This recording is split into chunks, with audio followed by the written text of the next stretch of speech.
오늘 우리에게 주시는 하나님 말씀은 마가복음 4장 35절부터 41절까지 말씀입니다. 한 절씩 우리 봉독하겠습니다. 그날 저물 때에 제자들에게 이르시되 우리가 저편으로 건너가자 하시니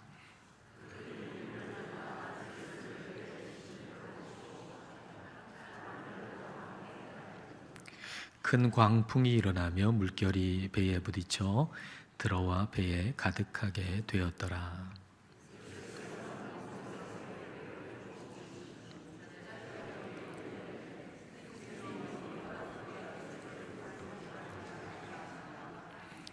예수께서 깨어 바람을 꾸짖으시며 바다더러 이르시되 잠잠하라 고요하라 하시니 바람이 그치고 아주 잔잔하여지더라.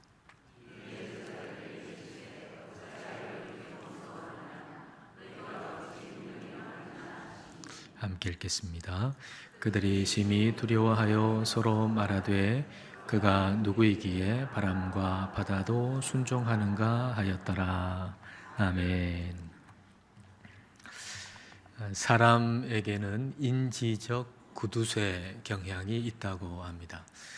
구두쇠라고 하는 것은 돈을 지나치게 아끼는 사람을 얘기하죠. 그러니까 인지적 구두쇠라고 하는 것은 생각하는 데 드는 노력, 에너지를 지나치게 아낀다는 말입니다. 이런 경향이 이제 사람에게 있기 때문에 다른 사람을 오해하게 된다는 것이죠. 다른 사람을 좀 더 깊이 생각을 해야 하는데 그게 에너지가 너무 많이 드니까 좀 쉬운 편, 에너지가 덜 드는 쪽을 선택하는 겁니다.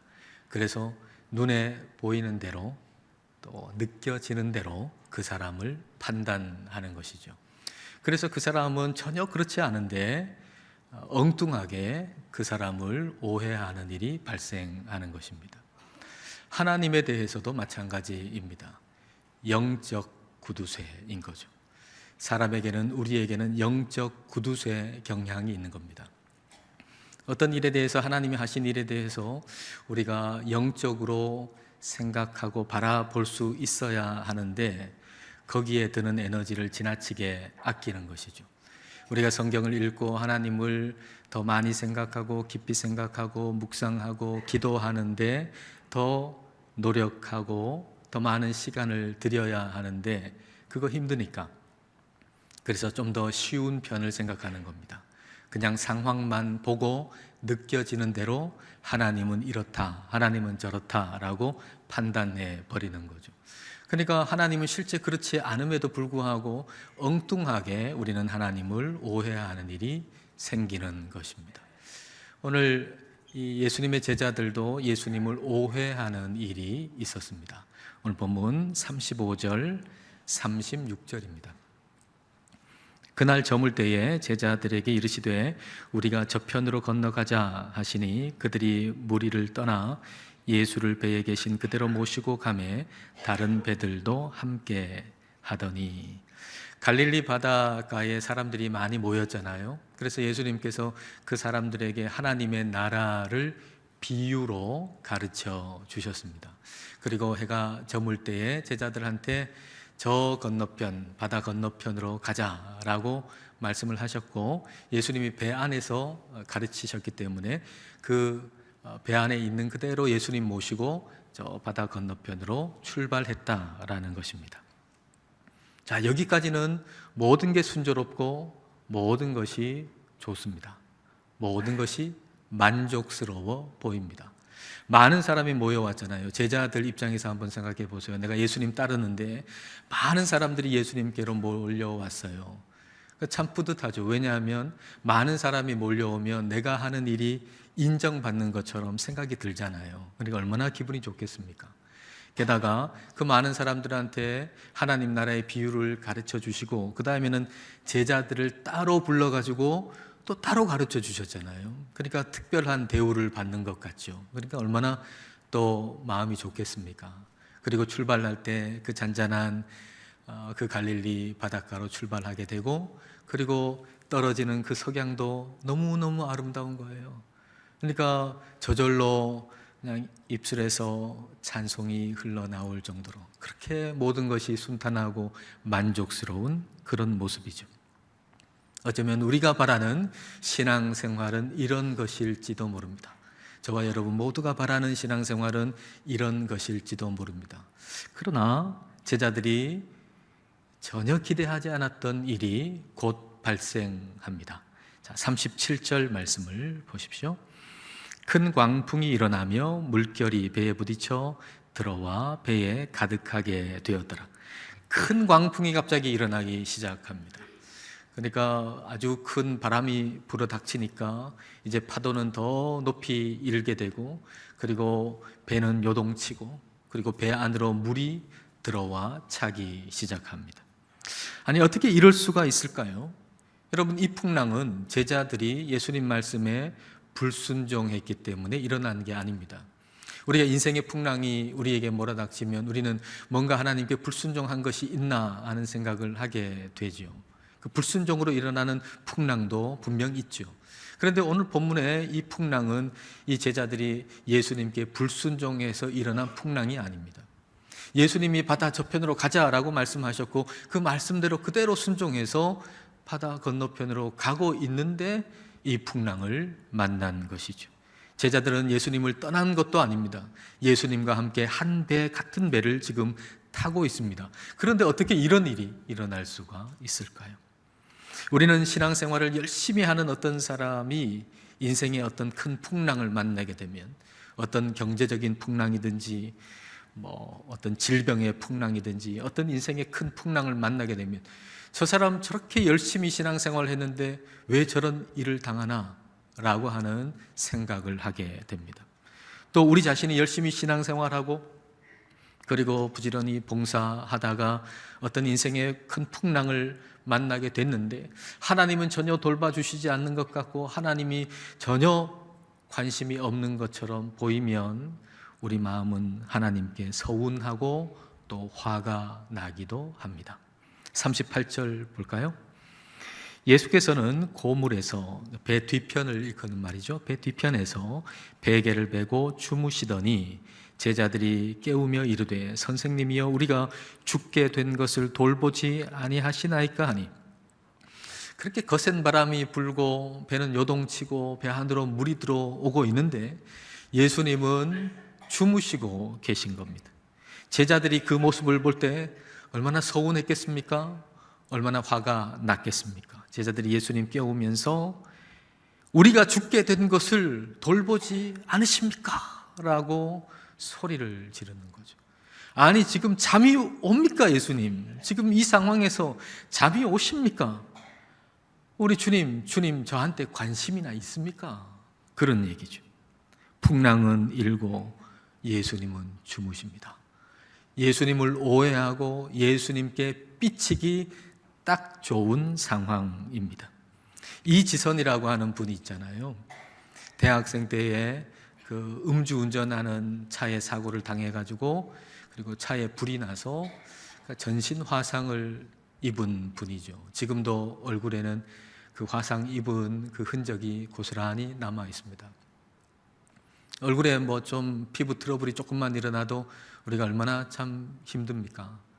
근데 그런 일을 당했으니 얼마나 고통스럽고 힘들었겠어요. 그러나 그 절망적인 순간들을 이겨내고 지금은 참 많은 사람들에게 희망을 주는 그런 삶을 살고 있는 분이죠. 근데 이분이 자신의 이제 어머니하고 같이 나와가지고 사람들이 어떤 질문을 한 걸 가지고서 얘기를 하는 거예요. 근데 그 질문 중에 하나가 이런 겁니다. 전지전능하신 하나님께서 나를 돌봐주지 않는 것 같아가지고 그래서 삐치고 토라졌는데 어떻게 하면 좋겠냐는 거예요. 하나님한테 내가 삐쳤어요. 내가 하나님한테 토라졌어요. 근데 회복이 안 된다는 거예요. 어떻게 하면 좋겠냐는 거예요. 이지선 씨의 어머니가 이런 얘기를 하는 거예요. 자신의 경우에는 100% 삐칠 수밖에 없는 상황이었다는 거죠. 그 딸이 엄청난 사고를 당했는데 그 사고를 당할 그때 어떤 삶을 살았는가 하면은 이분이 교회에 나가서 열심히 성경 공부했대요. 그리고 초등부 부장으로 열심히 섬겼대요. 그리고 그 딸 이지선 씨도 찬양대에서 열심히 봉사했대요. 그 아들도 또 교육부 교사로서 열심히 봉사했대요. 온 가족이 그렇게 열심을 내고 열심히 봉사를 했는데 그렇게 엄청난 사고를 당했으니, 엄청난 인생의 풍랑을 만났으니 사람들이 주변에서 보고는 아니 교회에 그렇게 열심히 다니는 사람이 왜 그런 일을 당하느냐라고 얘기하더랍니다. 이런 상황, 그러니까 하나님이 계시면 어떻게 이룰 수 있어요? 하나님이 계신다면 어떻게 이런 일이 나에게, 우리에게, 우리 가족에게 생길 수 있냐고요. 그렇게 하나님께 따지고 원망하고 하나님께 등을 돌릴 만한 그런 상황이었는데 딸을 살려달라고 하나님께 더 매달렸다는 것이죠. 너무 힘든 상황이니까 기도도 제대로 안 나오고 살려주세요, 살려주세요, 그런 기도만 나오더라는 거예요. 살려주세요, 살려주세요. 그리고 입에서 찬송이 나오더래요. 그 찬송은 이전보다 더욱 사랑합니다 라는 찬송, 우리가 예배 중에 불렀던 그 찬송 말이죠. 이전보다 더욱 사랑합니다, 이전보다 더욱 주님을 사랑합니다 라고 하는 그 소절, 찬송가 전체가 아니고 그 소절, 이전보다 더욱 사랑합니다 라고 하는 그 소절만 하루에도 수십 번, 수백 번 반복해서 찬송했다라는 겁니다. 아니 어떻게 그런 상황에서 찬송을 부를 수 있을까요? 아니 하나님께 삐쳐도 한참 삐치고 하나님 없다라고 선언하고서 하나님께 등을 돌려도 될 것 같은 그런 상황인데, 아니 이전보다 더욱 주님 사랑합니다라고 하는 찬송을 어떻게 부를 수 있었을까요? 어떻게 그 입술에서 그 찬송이 나왔을까요? 그것은 성령님이 그 마음에 하나님이 여전히 나를 사랑하신다라고 하는 것을 일깨워 주셨기 때문에 가능하다라고 저는 믿습니다. 주님의 사랑, 주님이 나를 사랑한다라고 하는 걸 알지 못하면 절대로 우리는 주님 사랑한다라는 고백이나 찬송을 할 수가 없습니다. 하나님이 나를 사랑하신다는 걸 하나님이 가르쳐 주시지 않으면 우리는 절대로 하나님 사랑합니다라는 말 못합니다. 그런 찬송도 못합니다. 그러니까 내 눈에 보이는 것은 하나님이 주무시는 것 같아요. 내 눈에 보이는 상황은 하나님이 없는 것 같고 하나님이 날 도와주시지 않는 것 같아요. 근데 성령님이 내 영 안에 오셔서 내가 너를 여전히 사랑한다 라고 말씀하시는 거예요. 내 육체의 눈이 보는 거하고 내 영의 성령님이 말씀하시는 것이 완전히 다른 거죠. 그래서 이 두 가지가 싸우는 거예요. 성령님이 내 영 안에 말씀하시기를 나는 너를 사랑한다 라고 말씀하시는데 내 육체의 눈으로 보는 것은 하나님이 없는 것 같고 망한 것 같단 말이에요. 이 두 가지가 싸웠는데 성령님이 내 영 안에 주시는 그 말씀이 이긴 거예요. 그래서 그 영을 따라 내 입술에서 찬송이 나오는 겁니다. 육체가 이기면 그 육체를 따라 내 입술에서 원망과 불평이 튀어나오게 되어 있습니다. 입술에서 나오는 말은 영과 육의 싸움의 결과입니다. 여러분 입술에서 어떤 말이 나오나요? 여러분 입술에서 나오는 그 말은 여러분 안에 영과 육이 싸운 결과입니다. 영과 육이 싸운 결과가 뭔가 알고 싶으면 여러분이 지금 무엇을 말하는가를 보면 됩니다. 저는 오늘 우리 모두에게 성령님이 강력하게 임하셔서 내 눈에 육신의 눈으로 보는 것을 말하지 아니하고 성령님이 우리 안에 영에게 가르쳐 주는 것을 말할 수 있게 되기를 축복합니다. 내 눈으로 보는 것으로 하나님의 사랑을 판단하지 마십시오. 내 인생에 바다가 잔잔하고 순탄하고 그럴 때는 하나님이 나를 사랑하신다 그러고, 내 인생에 큰 풍랑이 일어나면 하나님이 없다, 하나님 날 사랑하지 않는다 그러고 내 눈에 보이는 상황을 가지고 하나님을 판단하지 말아야 됩니다. 하나님을 생각하는 노력과 에너지를 지극히 과도하게 아끼는 영적인 구두쇠라면 하나님을 오해할 수밖에 없습니다. 그래서 생각해야 됩니다. 여러분 생각하십시오. 여러분이 여러분의 전 재산을 어떤 데다가 투자했다면 밤낮 그 생각하지 않겠습니까? 어떻게 관심이 없겠습니까? 여러분이 가진 전 재산을 거기에 다 투자했는데 어떻게 거기에 관심이 없겠어요? 밤낮 생각하죠. 밤낮 관심을 가지지요. 하나님은 자신의 아들을 우리에게 내어주시지 않았습니까? 한번 생각해 보십시오. 성령님은 바울을 통해서 인생의 풍랑, 핍박, 어려움을 당하는 성도들에게 너의 눈으로 보이는 그 상황, 그것만 보지 말고 하나님이 어떤 분이신가 생각해 봐라 라고 말씀하세요. 로마서 8장 32절 말씀 보십시오. 자기 아들을 아끼지 아니하시고, 자, 함께 읽어볼까요? 자기 아들을 아끼지 아니하시고 우리 모든 사람을 위하여 내주시니가 어찌 그 아들과 함께 모든 것을 우리에게 주시지 아니하겠느냐. 생각해 보세요. 자기 아들 예수 그리스도를 우리에게 아낌없이 내주신 분이 우리에게 뭘 아까워하시겠습니까? 우리에게 자기 아들 예수 그리스도를 내주신 분이 우리에게 어떻게 관심이 없겠습니까? 그분이 어떻게 우리를 도와주지 않을 수가 있겠습니까? 로마서 8장 37절을 보십시오. 그러나 이 모든 일에 환난과 박해와 같은 우리의 인생에 일어나는 모든 풍랑 속에서 우리를 사랑하시는 이로 말미암아 우리가 어떻게 이긴다고요? 넉넉히 이기느니라. 넉넉히 이기느니라. 우리가 예수님 안에 있는 사람은 망할 수 없습니다. 여러분 망하지 않습니다. 여러분 예수 그리스도 안에 있으면 결코 망하지 않습니다. 이기되 넉넉히 이길 것입니다. 여러분, 여러분에게 보이는 상황을 보고 하나님의 사랑을 판단하지 마십시오. 분명하고 명확하고 변치 않는 하나님의 말씀을 가지고서 상황을 판단하십시오. 하나님께서, 우리 예수님께서 풍랑 이는 배에서 주무시고 계세요. 근데 제자들은 풍랑 보고 예수님 판단했어요. 풍랑이 너무 거세요. 죽을 것 같아요. 그거 먼저 보고 그 다음에 예수님 보니까 예수님 주무시거든요. 예수님 우리한테는 관심 없네. 그렇게 판단하는 거죠. 풍랑 먼저 보고 예수님 보니까 예수님 우리한테 관심도 없고 주무시기만 하시는구나. 이렇게 판단하는 거죠. 그 반대로 해야 됩니다. 풍랑 속에서도 주무시는 예수님을 보고 예수님이 이 풍랑 속에서도 평온하게 주무신다면 이 풍랑을 내가 두려워할 필요가 없겠구나. 이렇게 판단해야 합니다. 상황을 보고 예수님 판단하지 말고 예수님 보고 상황을 판단해야 됩니다. 겟세마네 동산에서 예수님께서 피땀 흘려 기도하고 계신다면 내 상황이 지금 평탄하고 아무 문제 없고 기도 안 해도 될 것 같고 그런 상황이라도 절체절명의 위기의 순간에 놓인 것처럼 기도해야 되는 것입니다. 깨어 기도해야 되죠. 그러나 큰 풍랑 속에서 죽을 것 같지만 그러나 예수님께서 평온하게 주무시고 계시다면 우리 역시도 그 풍랑 가운데 평온할 수 있다는 것입니다. 주님을 바라볼 때 두려움은 사라지고 믿음이 생기는 거예요.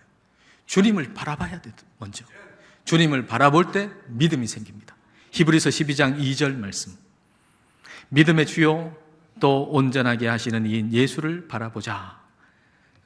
파란 글씨로 된 거 세 번역입니다. 같이 읽겠습니다. 믿음의 창시자요 완성자이신 예수를 바라봅시다. 예수님은 믿음의 창시자요 믿음의 완성자예요. 그래서 예수님 바라봐야 믿음이 생기는 거예요. 예수님 바라봐야 믿음이 생기고 믿음이 생겨야 두려움이 사라지는 겁니다. 예수님이 나를 사랑하신다는 믿음. 어떤 믿음이요? 예수님이 나를 사랑하신다는 믿음. 그 믿음을 우리가 가질 때 모든 두려움이 떠나가는 거예요. 예수님이 나를 사랑하세요. 예수님께서 여러분을 사랑하세요. 예수님이 나를 사랑하십니다. 한번 여러분 입술로 한번 고백해 보실래요? 지금 시작. 예수님이 나를 사랑하십니다.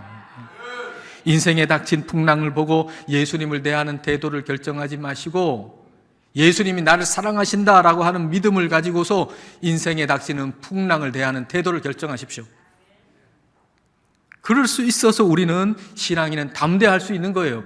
예수님 나를 사랑하신다 이 믿음 가지고 우리의 인생의 풍랑을 대하는 태도를 결정할 수 있으니까 신앙인은 어떤 상황에서도 담대할 수 있는 거예요. 40절 말씀 보십시오. 이에 제자들에게 이르시되 어찌하여 이렇게 무서워하느냐 너희가 어찌 믿음이 없느냐 하시니 어찌하여 무서워하느냐 왜 믿음이 없냐. 그러니까 두려움과 믿음이라고 하는 것은 함께 있을 수 없다는 겁니다. 두려움과 믿음은 같이 있을 수가 없어요. 하나님이 나를 여전히 사랑하신다는 믿음이 있으면 두려움은 사라지고, 두려움이 나한테 있으면 믿음은 약해지는 거예요. 그런데 우리의 삶에는 두려움을 주는 상황들이 언제나 생길 수밖에 없잖아요. 근데 우리가 그걸 컨트롤하거나 없게 하거나 그럴 수가 없잖아요. 그러므로 우리를 두렵게 하는 상황이 닥칠 때 우리는 그걸 믿음을 키우고 믿음의 지평을 넓히는데 사용해야 됩니다. 믿음의 지평이 넓어지는 기회로 삼아야 합니다. 인생의 풍랑은 믿음의 지평, 영적인 지평을 넓혀주시기 위해서 하나님이 허락하시는 것입니다. 우리는 안전지대에서 벗어나고 싶어 하지 않죠. 우리는 안전지대에서 벗어나고 싶어 하지 않아요. 근데 처음에 우리가 신앙생활을 할 때 그것은 말 그대로 신앙생활 한다는 것 자체가 모험입니다. 새로운 것입니다. 엄청난 도전입니다. 한 번도 예배당에 와서 예배를 드려본 적이 없어요. 근데 예배당에 와서 예배를 드려요. 신앙생활을 시작해요. 성경을 읽어본 적도 없는데 성경을 공부하기 시작해요. 설교를 들어요. 찬송을 해요. 이 모든 것이 엄청난 도전이죠. 그러나 시간이 지나가면서 그 신앙생활은 어제의 것이 돼요. 다시 말하면 너무나도 안정적인 것이 됩니다. 오늘의 신앙생활을 우리가 매일매일 해야 되는데 우리의 신앙생활이 어제의 것이 돼가지고 너무 편안해요.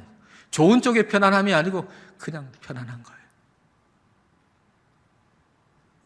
안전지대에 계속 머물고 싶어 하는 거죠.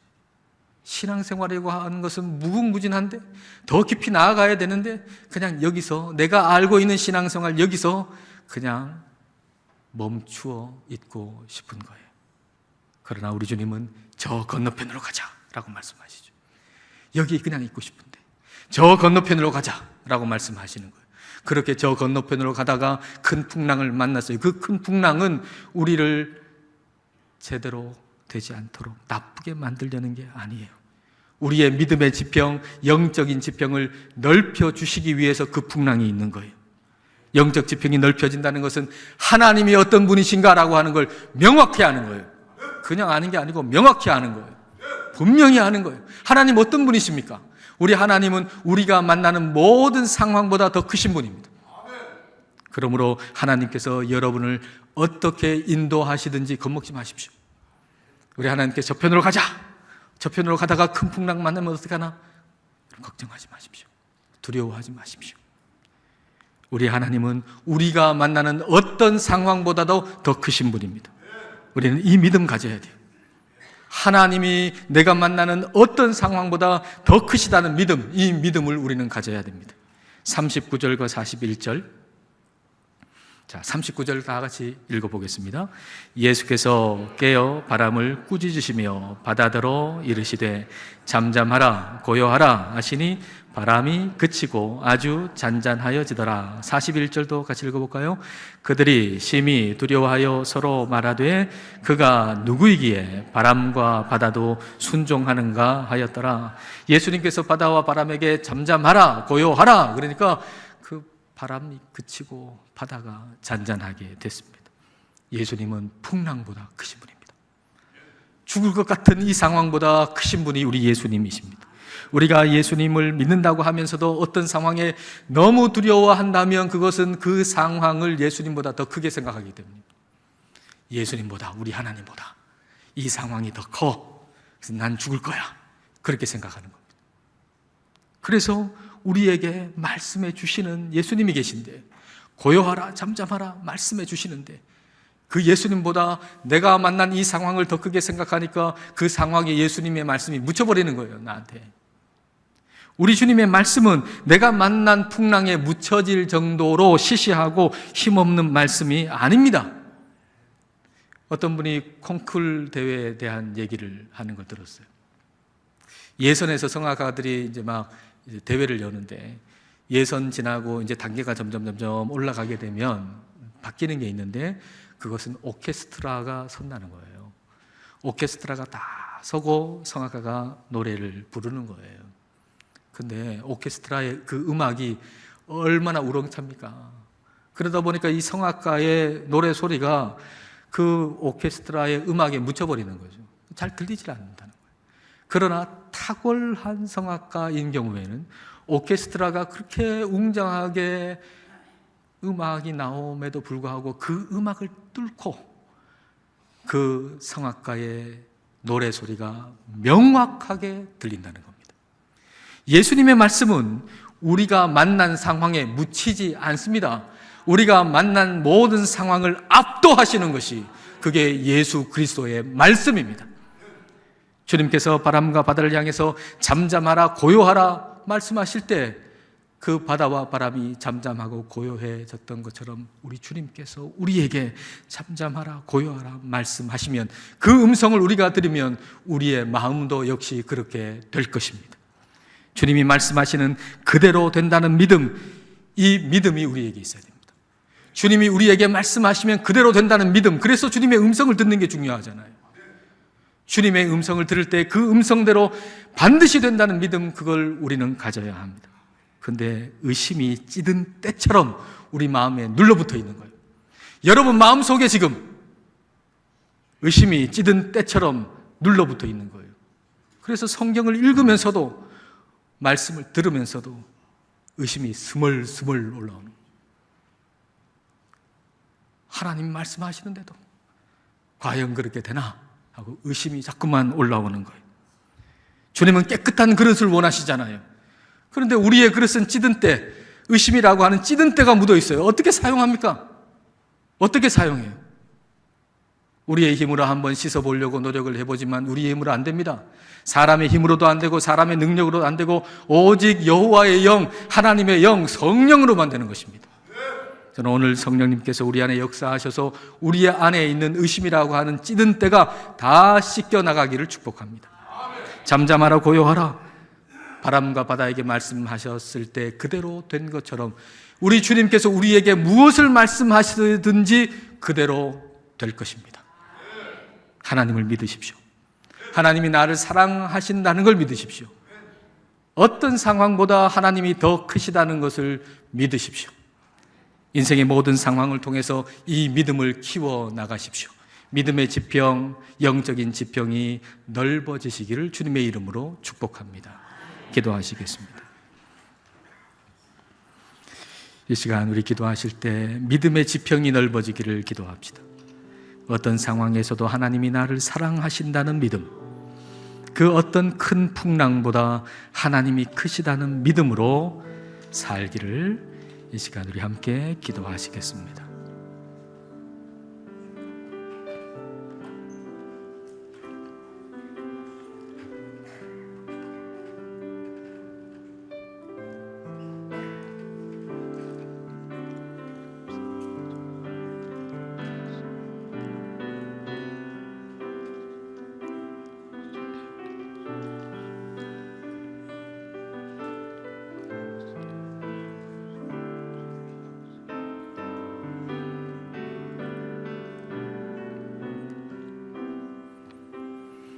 만물보다 크신 하나님 아버지, 독생자 예수님을 아낌없이 내어주신 그 사랑으로 우리를 하나님의 자녀로 이 자리에 있게 하신 것을 감사드립니다. 그러나 우리 마음에는 의심에 찌든 때가 있습니다. 성령님 오셔서 의심에 찌든 때를 말끔히 씻어주옵소서. 그리하여 어떤 상황에서도 하나님이 나를 사랑하신다는 믿음으로 살게 하옵소서. 인생의 풍랑이 아무리 커도 그보다 하나님이 더 크시다는 믿음으로 살게 하옵소서. 안전지대에 갇혀 작은 믿음으로 살지 않게 하시고 모든 상황들을 통해서 믿음이 커지게 하셔서 믿음의 지평, 영적인 지평을 넓히며 살게 하옵소서. 예수님 이름으로 기도드립니다. 아멘.